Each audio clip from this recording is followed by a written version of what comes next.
ঢেকিয়াজুলি আৰক্ষী থানা এলেকাৰ কুটুলুটুৰ গাঁৱৰ মুবাৰক হুছেইন আৰু ইৰফান আলী নামৰ দুই যুৱকে বিগত কিছুদিনৰ পৰা শৌলমাৰী গাঁৱৰ এগৰাকী কিশোৰীক মানসিক নিৰ্যাতন চলাই অহাৰ অভিযোগ উঠিছে। ইয়াকে লৈ আজি ঢেকিয়াজুলিত সংবাদ মাধ্যমৰ কাষ চাপিল ভুক্তভোগী কিশোৰীগৰাকী।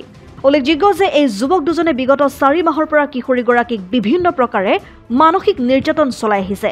সেয়ে ঢেকিয়াজুলি আৰক্ষীৰ লগতে আজি সংবাদ মাধ্যমৰ কাষ চাপিছে ভুক্তভোগী কিশোৰীগৰাকী। সমান্তৰালভাৱে কিশোৰীগৰাকীক ন্যায় আৰু নিৰাপত্তা প্ৰদানৰ দাবীত আজি ক্ষোভিত হৈ পৰিছে সনাতনী বীৰ হিন্দু সেনাৰ নেতা মণিকণ দাসৰ লগতে মিথুন সেন। মই 4 মাহ ধৰি স্কুল যাব নোৱাৰো। মই স্কুল যাওঁতে ইৰফান আৰু মুবাৰক আহি কিনে বাইক লৈ আহে। মোৰ পিছত টমটম দি ঘৰত আহোঁতে সি বেয়া গালি দিয়ে আৰু বেয়া কিবা কিবি কৈ থাকে।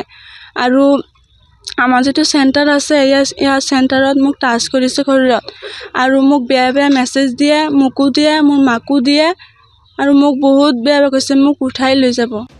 ঢেকিয়াজুলিৰ পৰা প্ৰশান্ত বৈশ্যৰ ৰিপৰ্ট, অসম আদিত্য। NKS হুণ্ডাইলৈ স্বাগতম। নৰ্থ ইষ্টৰ প্ৰথম GDSI 2.0 ফিচাৰ্ছ ডিলাৰ হৈছে NKS হুণ্ডাই। অত্যাধুনিক সা সুবিধাৰে তৈয়াৰী মষ্ট আপডেটেড হুণ্ডাই ডিলাৰ এতিয়া ডিব্ৰুগড়ত। আমাৰ NKS হুণ্ডাই ডিলাৰত open sales consulted room, customer ৰুমৰ লগতে পুৰণি গাড়ীৰ এক্সচেঞ্জ ফেচিলিটিও ৰখা হৈছে।